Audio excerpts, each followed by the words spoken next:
Creative Babble. Hey guys, I'm about to play you my first episode, and if you know anything about podcasts, usually the first episode is the worst one. But actually, this series was the one that launched this podcast. Is probably my most popular series of all. What you're about to hear is my first 3 episodes all rolled up into one. Later on in season 3, I actually revisit this topic. It's about a cult. After this initial reporting, these 3 episodes you're about to listen to, I was invited by the cult leader to visit the church and spend the day with her. It was frightening. So if you're new to the show, this is a great place to start. Listen to this episode, then go back to season 3 to listen to all 11 episodes. All right, let's play the show.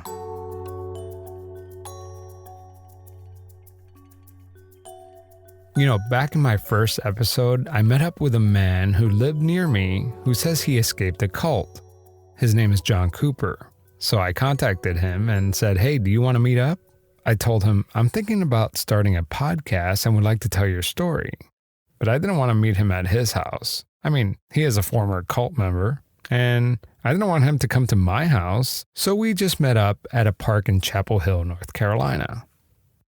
At this point, I didn't know what pretend radio was about. I honestly didn't. And I didn't know much about his story either. All I knew was that he was in some sort of religious sect. I didn't know how bad the allegations were. And what he told me that day in that park blew my mind. But in the end, I feel like I didn't do the story justice. Like, that's just one guy's story. I needed to go to the other side of the state where the cult is located and do a little bit more digging. So I got in my car and I drove west. And after spending a whole day in Spindale, North Carolina, I thought to myself, there is no way that I can keep everything I just learned in one episode. I said, there's so much material. This has to be its own season. So if season 1 was about John Cooper, season 3 is all about the town of Spindale, North Carolina. This episode that you're about to listen to is actually my first 3 episodes rolled into one. And at the end of the episode, there's a preview for the new season. Now, many of you have already heard this story, but trust me, even I had to go back and listen to these episodes. If you're new to pretend radio, well, this is a great place to start. Once the season starts, I'm not going to spend a lot of time setting things up. We're just going to get right to it. Let me tell you, it's pretty crazy. I got deeper into this story than any other journalist. The BBC has tried and failed. The Associated Press tried and they couldn't get in. Even A&E is producing a documentary right now on the Word of Faith Fellowship, and they didn't even get the access that I got. In fact, I had the executive producer call me to ask me how I did it. So enjoy this flashback episode as you revisit the prophet from season 1. And get ready, because season 3 is coming very soon. All right, here we go. Let's do this.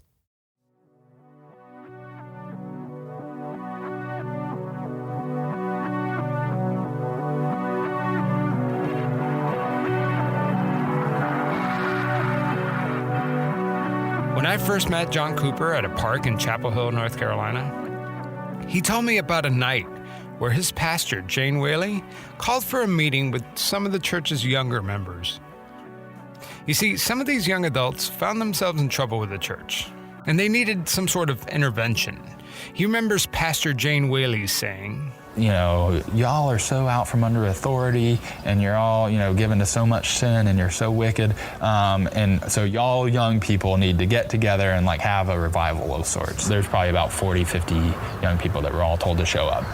And so we show up on Monday night and people are talking and sharing and whatever, you know, like they normally did, reading scripture.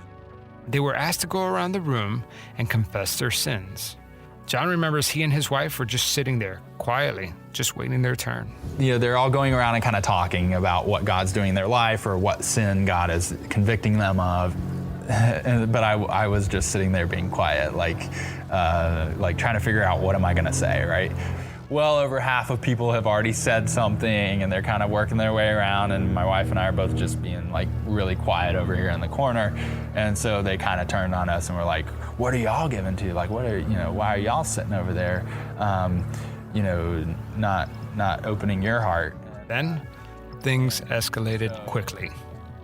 And like almost instantaneously, they were like, you have unclean in your life. You're given to the unclean. You're doing something wrong. And of course they didn't know anything. They were like, something's going on between y'all. So they like grabbed me and like dragged me out of the chair and threw me on the floor. And then at some point, it all becomes like a blur, because like there's, 40, 50 people, just like mobbing you, and they're all yelling at you. John remembers the beatings going on for 20 to 30 minutes. And so they start yelling at me, and then, one of them like sits on my legs, and then another one's like grabbing me by this arm and just like violently shaking me back and forth. And I ended up like with bruises on that arm, just like finger marks, And then, there was people behind me, like whacking me in the back and shaking me around, and people grabbing my head, and then, somebody grabbing the other arm. So I was like, just like kind of held down. And then this guy who's just sits on my legs and starts punching me in the chest, like just punching me in the chest. And so he's just like punching me as hard as he can. And they're all at this point doing their blasting prayer where they're all yelling. Blasting, which you can hear in the background, is an ear-piercing, screaming prayer that lasts for hours. We'll talk more about this in a bit, but at this point, you may have figured out that this isn't your typical Christian church. I'm Javier Leiva, and this is Pretend Radio. Stories about real people pretending to be someone they're not.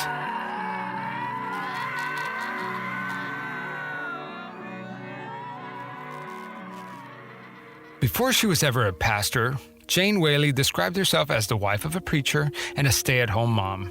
Her husband, Sam, he would travel, overseas for work, and sometimes he would leave Jane to pastor the church while he was away. At first, it was a little hard for Jane to assume the role of pastor because she grew up believing that women weren't allowed to be in the ministry. But God spoke to her husband, Sam, and God said, Jane is the pastor. Later, Jane says she too spoke with God, and God told her the same thing. In 1979, God spoke to Jane again, and this time, he told her to start the Word of Faith Fellowship. Since then, the Associated Press has interviewed 43 former members who have described years of terror, physical abuse, and isolation, all in the name of God. The world didn't know much about the Word of Faith Fellowship until the late 1990s, when it was investigated twice for its treatment of children. But eventually, they were cleared. It wasn't until 2013 when a young man named Matthew Fenner led law enforcement to investigate. Matthew Fenner claims church members gathered around him in the back of the sanctuary and began deliverance, or beating the gay demons out of him.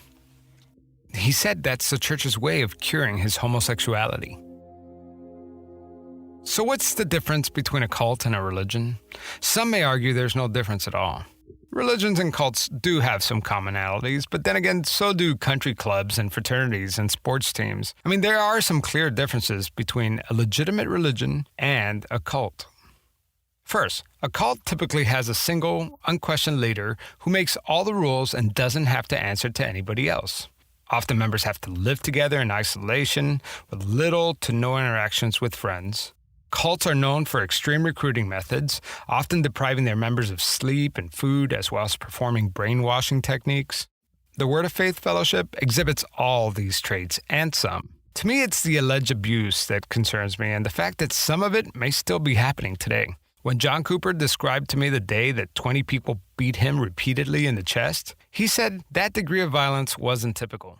They would typically shake you, they would typically slam you on the floor and hold you down and, again, shake you back and forth and yell at you, but they wouldn't often use their fist and punch you. They might actually, hit you or use both hands and kind of, hit you in the chest. Shaking and slamming members on the floor is a form of deliverance meant to get the demons out. John says that part was very typical. It was a very public thing when I was there, in front of the whole church. They would beat you up or, throw you on the ground or whatever. So I watched my cousin like get thrown through the drywall, like in front of like probably 100 people. When church members got violent, they would also perform blasting prayers. Blasting, which is how Word of Faith members pray, it's almost unbearable to play on radio.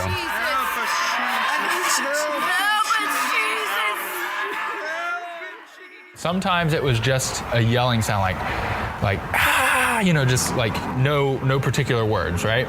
Sometimes like the prayer was more they were praying with you, right? You know, other times, you know, it was praying at you. It was dealing with you for your sin, right? And in those cases, there was a lot more of the yelling at you and yelling specific words. And then oftentimes they would actually yell for you. So what they would say is like, they would say what you should be saying, because they expected you to be participating. They expected you to be following along with them. So they would yell, you know, "Forgive me, Jesus. Forgive me, Jesus! Forgive me for coming under that idol! Forgive me, Jesus!" So this is him kind of modeling, like, this is what you're supposed to say, right? You know. And they weren't saying forgive them, right? They're telling you to say that, basically. And you're expected to say, "Forgive me, Jesus." And then they would say, you know, "Change my heart, Jesus." And you say, "Change my heart, Jesus." You know, and you got 20 people around you yelling all different things at you. John and I are sitting at a park listening to blasting prayers that he was able to record before he escaped. People are probably like, what the hell is going on? Even me not growing up in a normal environment and not knowing what normal was, like, I still had enough sense to like know certain things were just really weird. There was actually a phase where Jane was telling everyone, if you have an unclean thought, which, you know, like you see a girl and think, you know, oh, like she's attractive, or, you know, just even if you don't think any active thought, but like it just catches your eye, like a girl catches your eye, that's unclean. And so you should blast that unclean. And so like she actually had people standing up in the middle of church service and just yelling out, like, because she told people to do this. Like, it doesn't matter, like, if where you're at, it doesn't matter where you're at, you should like blast it in that moment. Unless you're in public. Church members are not allowed to perform blasting prayers in front of non-church members. If that happens, well... If you're in public and it happens, then you need to go into your car and blast. So for example, we're in church and they're talking up there and I see a girl and I have like an impure thought. Yeah. I should just start yelling? Yeah, just... Any warning? Like, Yep. So that was a phase. That was a short phase. Okay. And then I think she realized that it was crazy because like... that startles people. Oh yeah, because it was startling people. It was like interrupting the church service. And there were a few people who... again, like, people are trying to get to heaven. Like, people legit buy into this. And so some of these people are, you know, like, legitimately every time they had an impure thought or noticed a guy or a girl, you know, they would do this. And so there were a particular group of people who just kept like interrupting the church service because they were taking it so seriously, right? And the rest of us are just like, oh, please. Oh, definitely not. No, definitely not. Yeah, that was another thing you could get kicked out for. And I did at times where like something happened. It just was so silly. I asked John about the disturbing reports of child abuse involving infants. John says that babies weren't normally beat up, but they might be shaken and held down.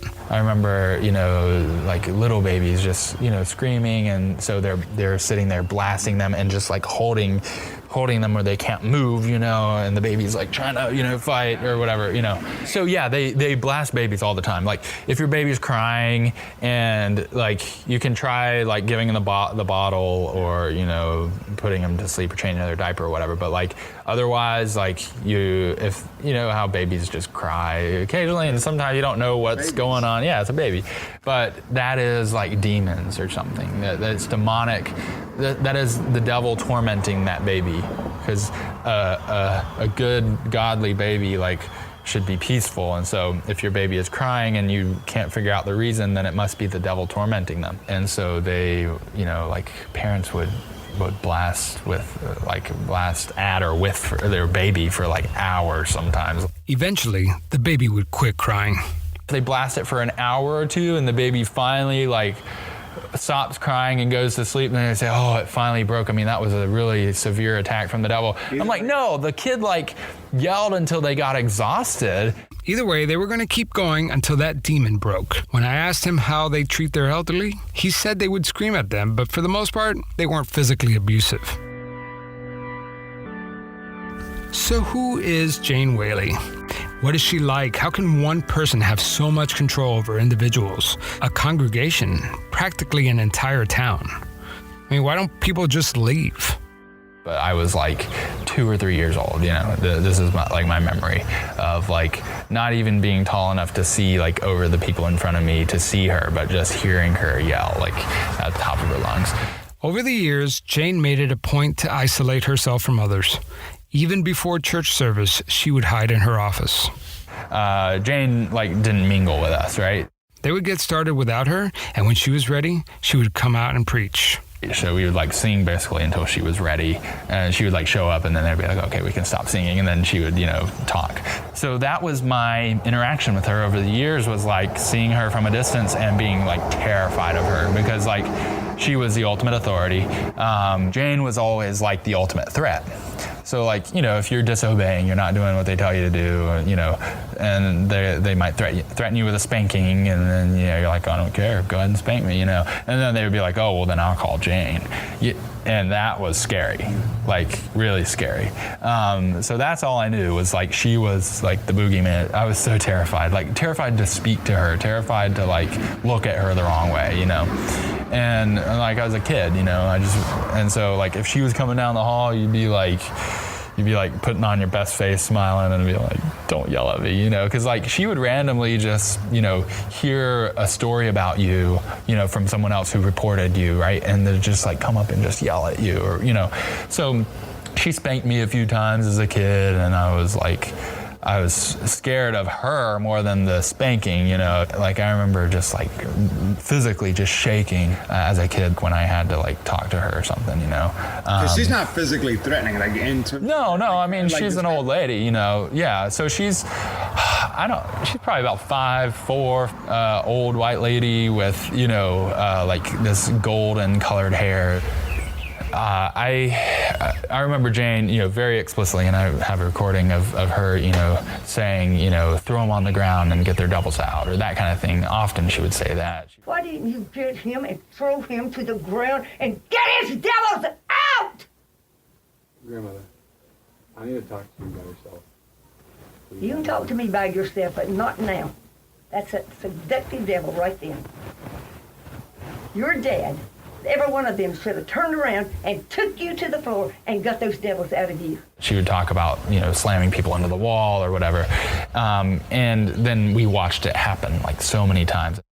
So, is Jane just pulling a fast one on everyone, or does she really believe what she's preaching? I definitely thought growing up that she bought it, and I still do. I think the more likely explanation is she's just that crazy. Like she actually believes in what she's doing. And she like actually believes that she is a prophet, an apostle. Like she actually calls herself an apostle of God. Again, just as a refresher, cult rule number 1, you need to have an unquestioned leader.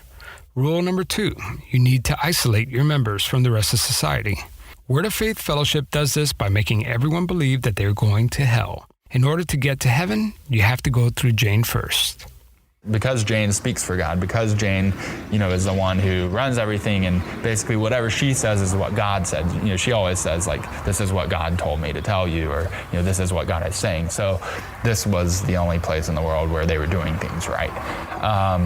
And even if you're in the church, you're not guaranteed to go to heaven, right? Like Jane would even, you know, just was constantly, you know, yelling at church members, or, you know, from the pulpit saying, you know, how y'all are all wicked even, and you're going to hell unless you repent, and unless you change your ways, unless you basically follow what she was telling everyone to do. And so just that in and of itself, as a kid, I know that probably to you and probably to a lot of people who didn't grow up with that kind of a threat, it just seems like a foreign idea to actually be scared of going to hell for questioning something. But like that was legit.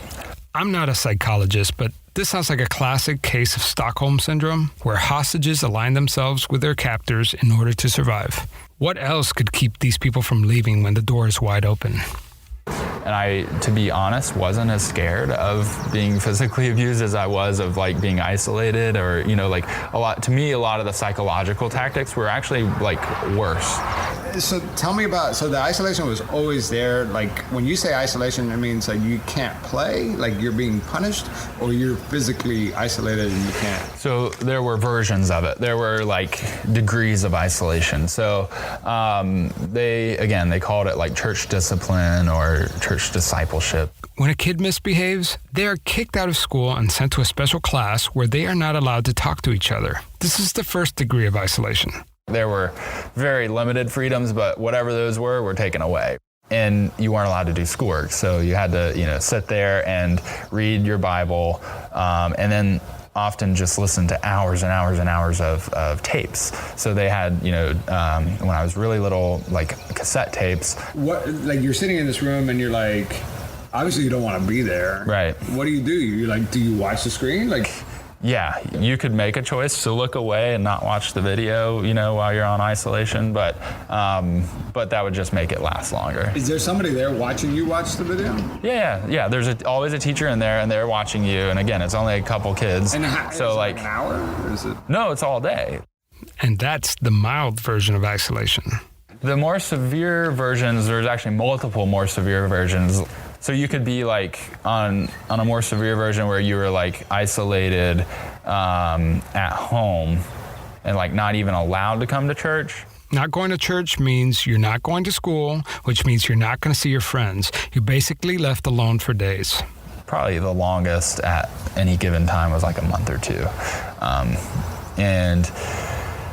But other people, like my brother, one of my older brothers, was isolated for, I want to say, about a year. What happened to my brother was that, like, not only was he isolated at home, not allowed to come to school, not allowed to do anything, he had to stay in his room and like not even come down for dinner. Like, my mom had to take a plate to his room, and then when he was done, she would go up and get his plate and bring it down. Like, he wasn't allowed to, we weren't supposed to make eye contact with him. He wasn't allowed to talk to us, see us. He had to stay in his room. What could a kid possibly do to deserve being isolated for a year? John says his brother and 4 friends were kicked out for giving in to foolishness. Foolishness is a term they use when kids get out of line. Literally, they were kicked out for over a year because they had been telling jokes and like cutting up in class. That's what they were kicked out for a whole year. So that's what I mean in terms of like, yeah, the physical abuse was bad at times, you know, but like the psychological part, like that's what I dreaded. I did not want to be kicked out. Like I remember just very vividly, like that's what I was scared of. Then it got worse. In the early 2010s, around the time John was in high school, Jane instituted the worst version of isolation. Jane felt that too many men and boys were having erotic thoughts. She sent them away to get disciplined in what is now known as the lower building. This, John says, is where the worst abuse happened. Dozens of men and boys were forced to live here until they got the demons beat out of them. It's not just John Cooper saying this. 42 other former members told the Associated Press the same horrifying story. The AP reports that even some school-grade boys were placed in a makeshift prison with other adults. They say as many as 30 people were crammed into the building at one time. Picture this. The lower building is a 1-story, 4-room building with very few beds. Many had to sleep on the ground. There were no bars on the window, but occasionally someone would try to escape. They were eventually found, returned, and beaten. Of course, by this time, the physical part had changed to more of the, less of the spanking and more of the beating and pushing. And Jane would talk about it from the pulpit all the time and talk about people that she sent down there and talk about how evil and wicked they were. Fortunately for John, he was never sent to the lower building, but others close to him weren't so lucky. Like, I didn't see my dad just for like a whole year, just like never. Wait, he was in isolation for a year? Yeah, or longer. I'd have to ask him the exact time, but I just like did not see him for probably over a year. Yeah. Jane Whaley reportedly shut down the lower building in late 2012 when she feared the police would maybe one day pay her a visit. They had kind of disbanded the lower building by that time because, again, anytime they felt the heat, they would change what they were doing. I remember vividly that when this story broke, Jane called together a group of 30, 40 guys and sent them all down there and was like, y'all fix that place up fast. So evidently they went down there, they cleaned it up, only had a couple beds left, new drywall, new paint, new I think even new carpet. I don't know. They totally revamped that place within 24 hours. The raid never happened.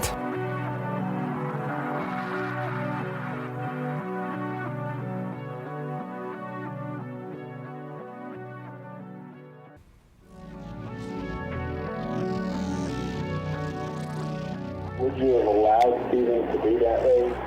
If he'd risen up like that, I would have. You would have allowed him? But I would have. This recording is a bit hard to hear, but basically, John Cooper says it's a conversation between Word of Faith Fellowship pastor Jane Whaley and John Cooper's brother, Peter. Peter's questioning Jane if she thought it was okay for a church member to throw someone against the wall. If he'd risen up like that, I would have. You would have allowed him? But I would have.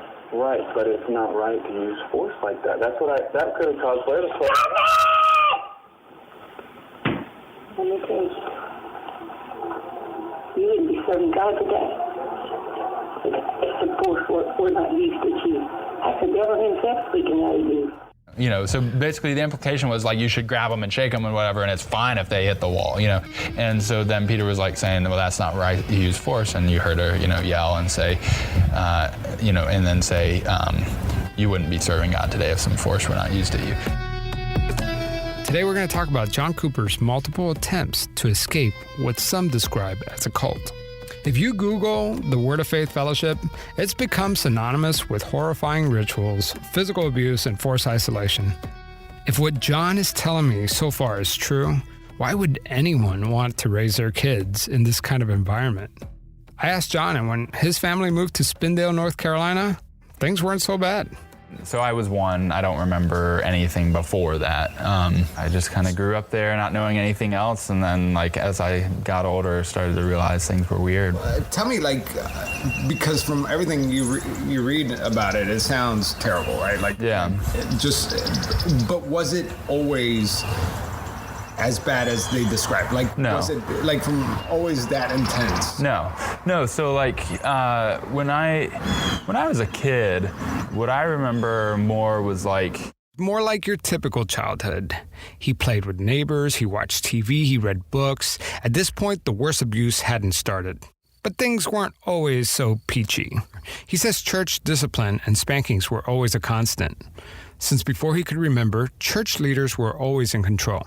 As kids, we weren't supposed to actually talk to each other without an adult being present. They called it having a guard.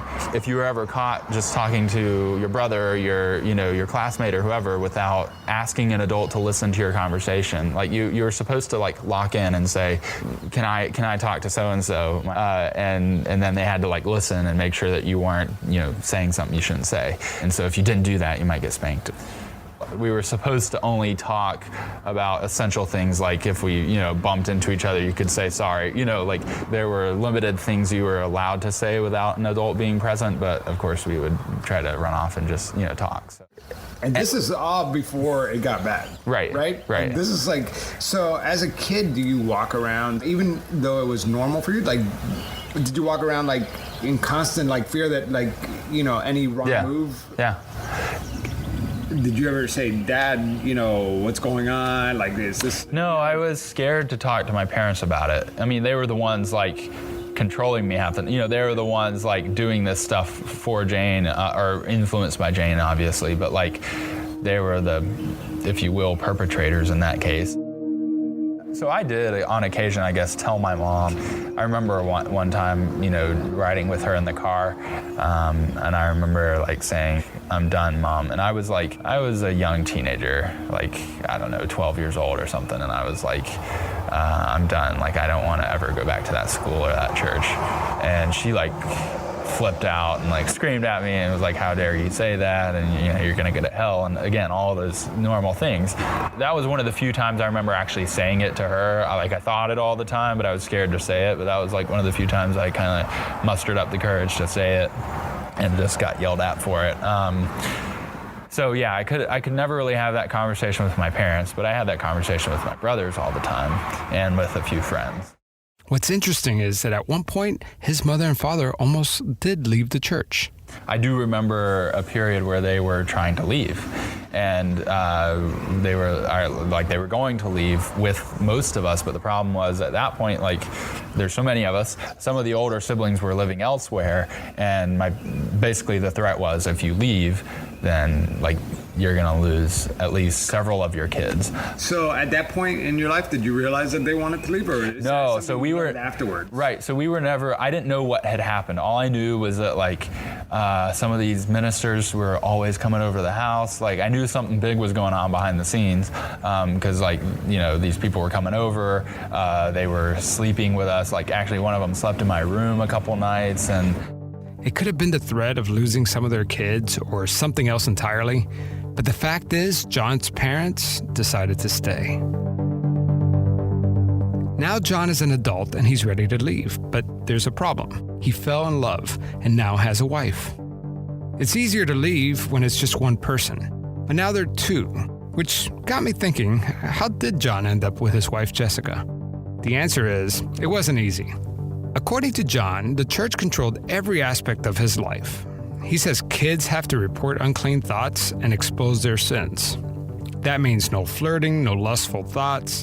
Can you imagine how hard it must be to meet a girl and fall in love? Having thoughts about girls, smiling at girls. So before my wife and I were married, when we were like in middle school or high school, I like smiled at her once and like we both got like spanked and kicked out for a couple days or something. Like, you definitely weren't allowed to touch ever, not even hold hands, not like nothing, no hugs, nothing.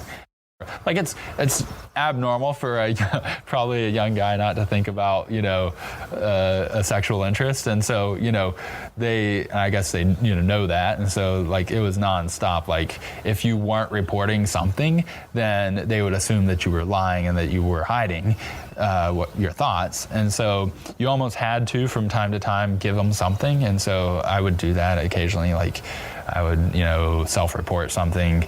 Of course, I would report it in such a way that I knew, like, I would only get a little, reprimand. If they suspect any sexual deviance, John says they'll surround you and confront you. They'll say, like, something's up with you. And so they all get in your face and start yelling at you. You tell us what's going on. You tell us what's going on. You're given to the unclean. We know you are. The way it works is, like, you have to ask Jane or her daughter Robin initially to, like, be friends, with what they call be friends. So they don't use the word boyfriend and girlfriend because that's worldly, and they don't use the term dating. They call it walking out of friendship. They have all their own lingo for things. And so, yeah, you have to ask to, like, walk out of friendship. And so then they have to prove it. It's not like the Word of Faith members have prearranged marriages. He says they just have to approve who you choose to be with. Most of the time they would approve. Other times they won't. And when John asked to be friends with Jessica, Jane said yes. But the whole reason I'm bringing up John Cooper's love life is because of what happened next. So I remember one time, and it was actually my wife, where they were, dealing with her. That's their terminology, dealing with you, right? I remember one of the ministers telling me to throw Jessica on the ground, and I was like, no, I won't do it. Like, this is before you were married? Yes, but like, she told me to do it, and I was like, no, I will not do that. And so somebody else jumped in and did it, And you watched it? Well, yeah. I mean, if I would have gotten in the way, then they do it to me. And so there were times when I tried to stop what was happening or tried to, say something. to intervene in some way, and they all turned on me, and then I got beat up. And that person still got beat up. Eventually, John and Jessica got married. Here's Jessica speaking to the congregation during the wedding. I was just crying out, God, I want what you have for me. Whatever it is, Jesus, that's what I want. And that's when God dropped John David in my heart at the same time that God put me in his heart. And we started walking out the relationship, and it was wonderful. And I knew it was going to be forever. Then John grabbed the mic. I'll never forget, Jane and Sam told us they would be our grandparents, and this has been the best place for me. I love this place. I can't judge the sincerity of their comments. Maybe they were just playing along. Maybe they had a change of heart. I don't know. One thing's for sure, John wants to go to college and experience the real world. But like everything else at the Word of Faith Fellowship, it's not going to be easy. For one, the church won't allow him to enroll at a 4-year university. He has to start at the local community college first. If you went to college, you had to be on sort of a buddy system. Typically, there's like 5 or 6 other college-age people who are with you. Sometimes they would actually put like older adults in the classes with you. You know, everybody was kind of monitoring each other. So, In college? Oh yeah, How would they put the older adults? Yeah, so there was one, this lady named Bonnie. Bonnie is said to be one of Jane's proteges. So Bonnie probably took, she took the same classes over and over for years there, to be, just so that she could be in there and like watch. So yeah, Bonnie took hundreds and hundreds and hundreds of classes. Again, like I said, often repeating the same class over and over and over, just to be in there and watch, you know, these college age kids. The university didn't think that was weird, or the college didn't think that I'm sure they did, but they allowed it, you know. After community college, John convinced Jane to let him finish his bachelor's degree at Wofford College, 45 minutes away in South Carolina. He could go, but under one condition.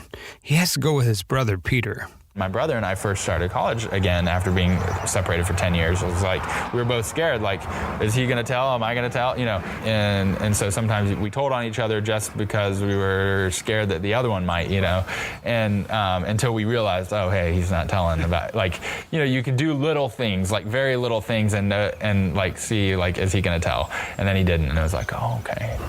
So it took a little while, but it was nice because like we got to a point where we realized that we could still trust each other, and then we were able to kind of not embarrass ourselves the way that we would have had to if it would have been someone else with us. Embarrass themselves? Yes, apparently Word of Faith members are supposed to make a scene in class if the professor offends them in any way. Like if they wanted to play music for any reason, you were supposed to just like publicly like tell them, no, you can't play music because it's against my religious beliefs.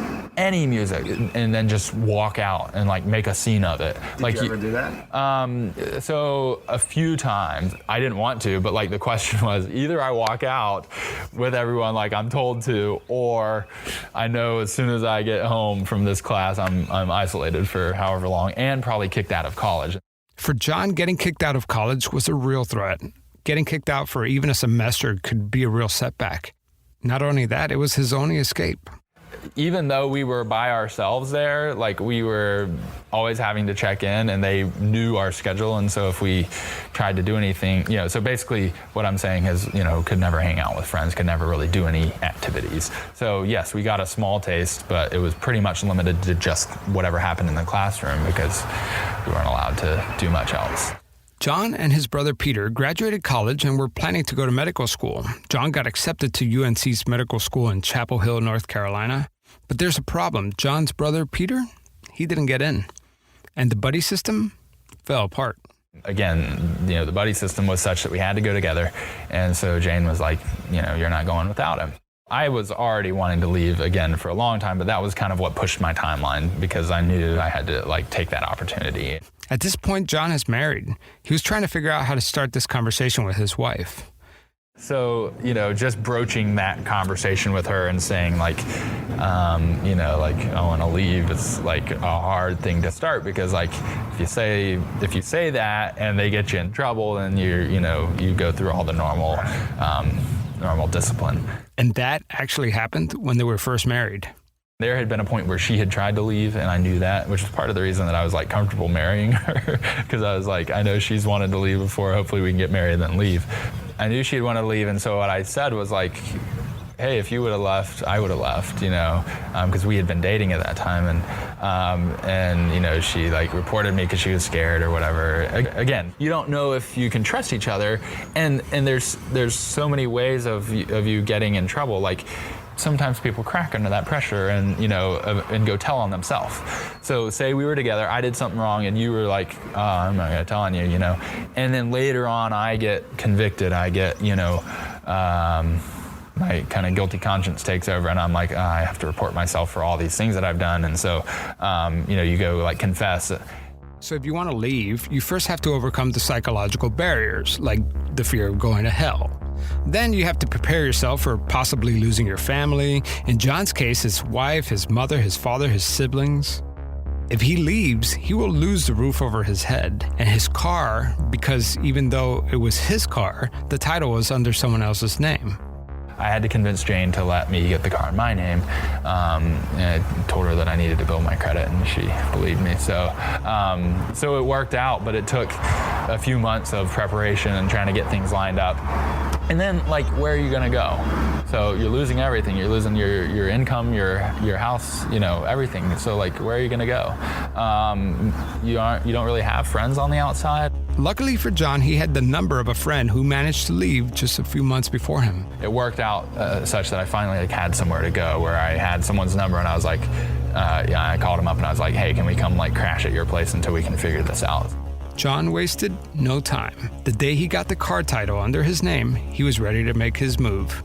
It was a Wednesday afternoon. We got that title in our name, and they had church Wednesday night, and so I was like, this is so perfect.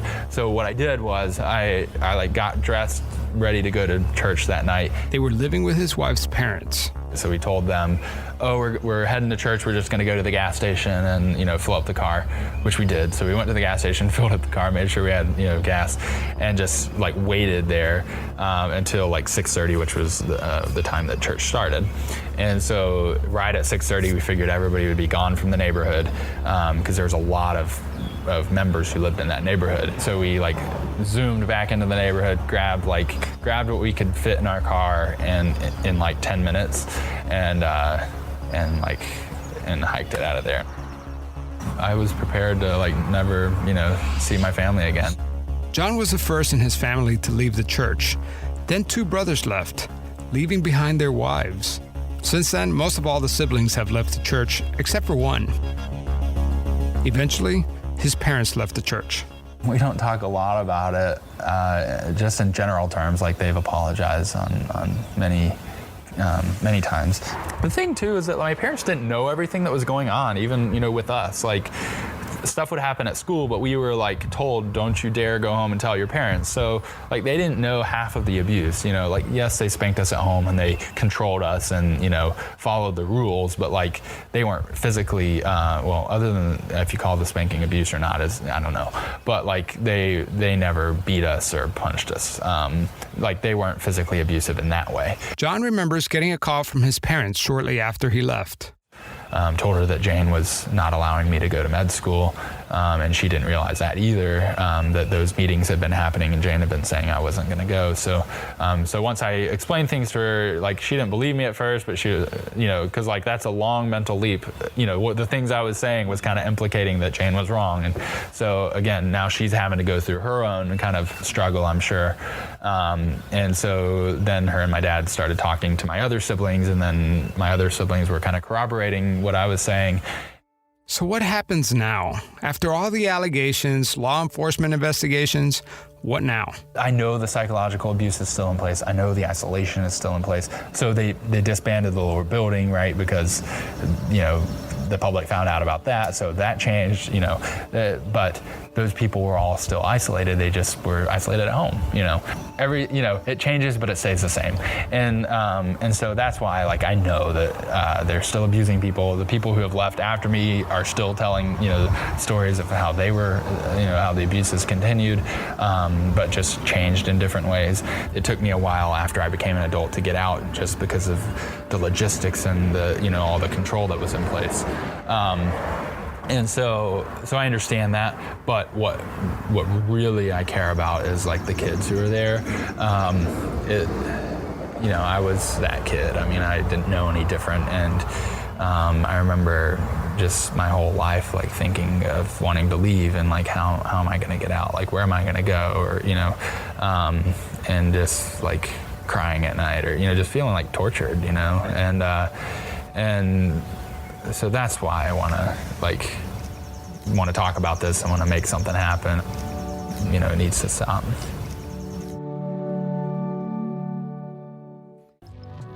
Today, let's try to look at this story from the perspective of the Word of Faith Fellowship.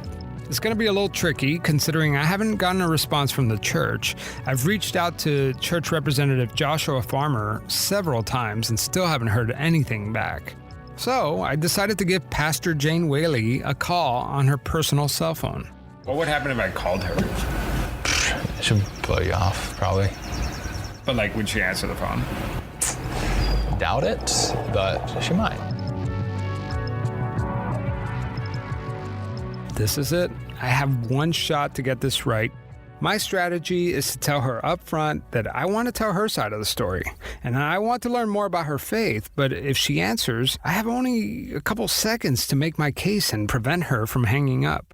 So I find a quiet space and I dial her number. Okay, here goes nothing. I'm going to call Pastor Jane Whaley and see what she says. No answer, so I try again. This time, someone picks up. Hello? This is Javier Leiva. I'm calling because I'm doing a story on the Word of Faith Fellowship, and I really want to tell your story and your point of view and what you believe in. And not, we don't have to talk about the allegations at first, but I definitely want to know what you're about. Yes? Excuse me? You have the wrong number. Whoops. That was awkward. Oh, okay. I'm sorry. Do you go to the Word of Faith Fellowship?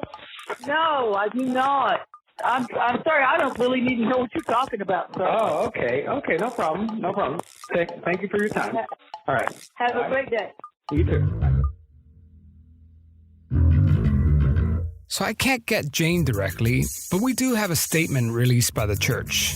It says, "We are shocked and saddened to learn of the false allegations made against our church by certain former members." It goes on to say, "We do not condone or allow abuse in any form at our church, period. These false allegations were predominantly made by members of an extended family. The allegations to this small group of people should be viewed in contrast to the number of faithful members in our large congregation." It's true, the Word of Faith Fellowship has 750 members in Spindale, North Carolina, and nearly 2,000 members in churches based in Brazil and Ghana. The press release ends saying, "We remain hopeful that the public will see through these fabrications and see them for what they are." We've heard a lot about John Cooper, but what about some of the people that he left behind? What do they have to say? Unfortunately, I just can't drive up to the church because it's tucked away and it's closed to the public. However, I do have some video testimonials from some of the Word of Faith Fellowship members. You see, the church has a YouTube channel devoted to telling their side of the story. Let's start with Amy. My name is Amy. I was married to Peter Cooper, a former member of the Word of Faith Fellowship. If you recall from the last episode, Peter was the brother who went to college with John Cooper. And I realized I had to get out of that marriage because there was nothing left. All his motives were to use me. He wanted to get me to lie like he is today. She's visibly shaken.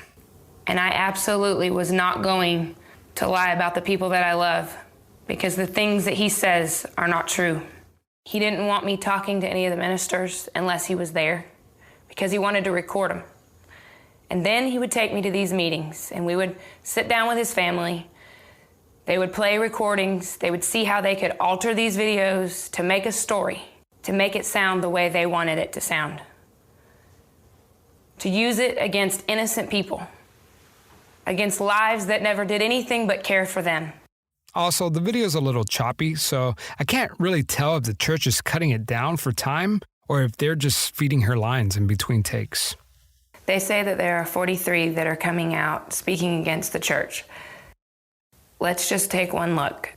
You have a whole family and their cousins, their wives, and a few close friends, their children.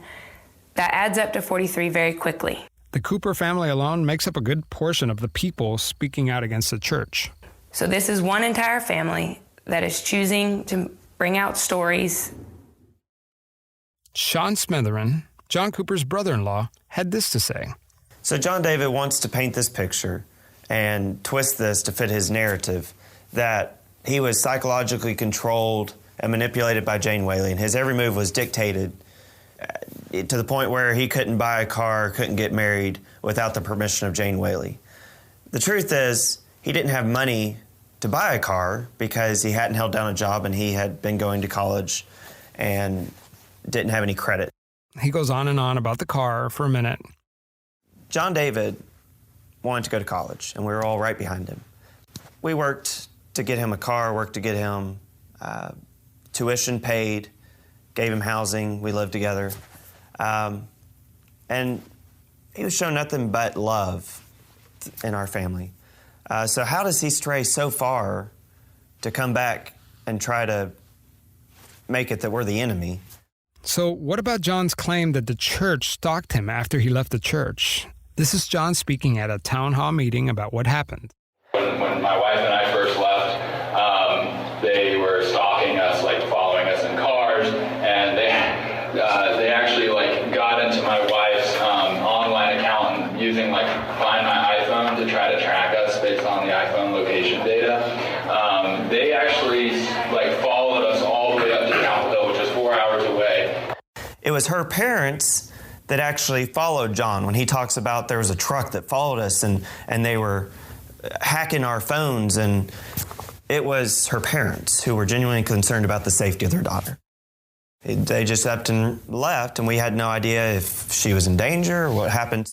So there's no truth that he was psychologically controlled and he had to overcome all these obstacles. He was given everything and the road was paved. And even after he left, he talks about, they had to do it all on their own. They were still supported by her parents, mainly, really, until he got his Navy scholarship. So how does Sean rationalize John Cooper's anger against the church? When it really started changing, when I started seeing John David change, was 2 or 3 years into college, when he started being swayed by some atheistic teachers. He started questioning whether Christianity was true and whether that was the religion for him. And nobody tore him down or demeaned him because of it, but tried to help him. And he moved away, everybody still supported him. But now he's come back and he wants to bring harm to us because his beliefs are different than ours.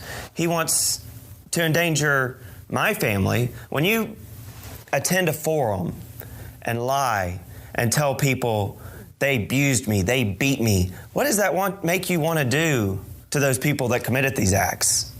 It makes you want to hunt them out. Well, this is in my town. I have a little girl and I have another one on the way. I don't take them out in public right now because of the hate that's been incited by these lies. So, what do others in the church have to say about the accusations?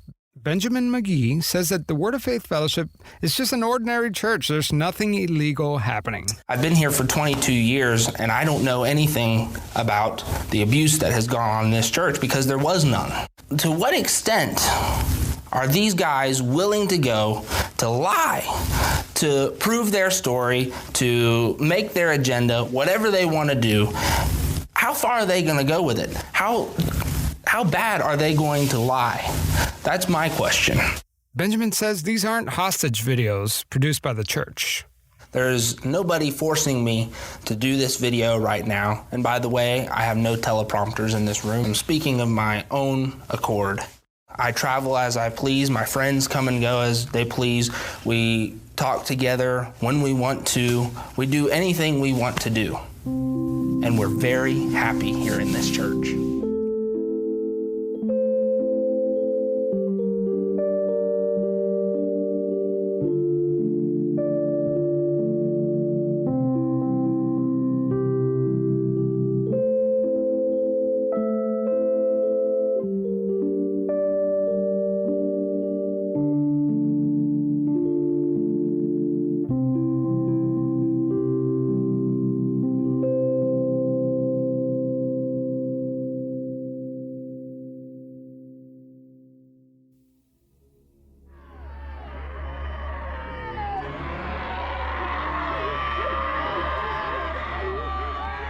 In Season 1 of Pretend Radio, you heard from a man named John Cooper who described the years of physical abuse carried out by Jane Whaley's followers. Forgive us, Jesus! They grabbed me and dragged me out of the chair and threw me on the floor. Forgive us, Jesus! Forgive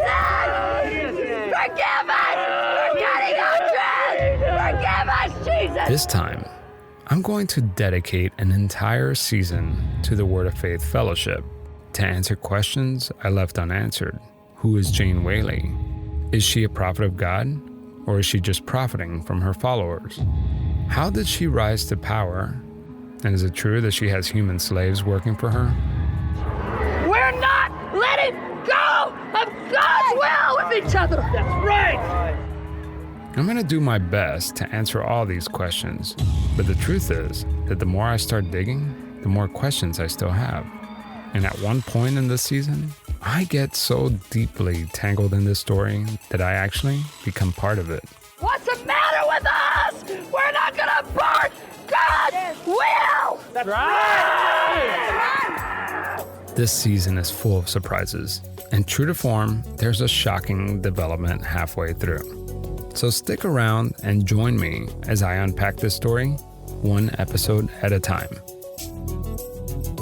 I'm Javier Leyva, and this is Pretend Radio, Season 3, The Prophet, coming soon.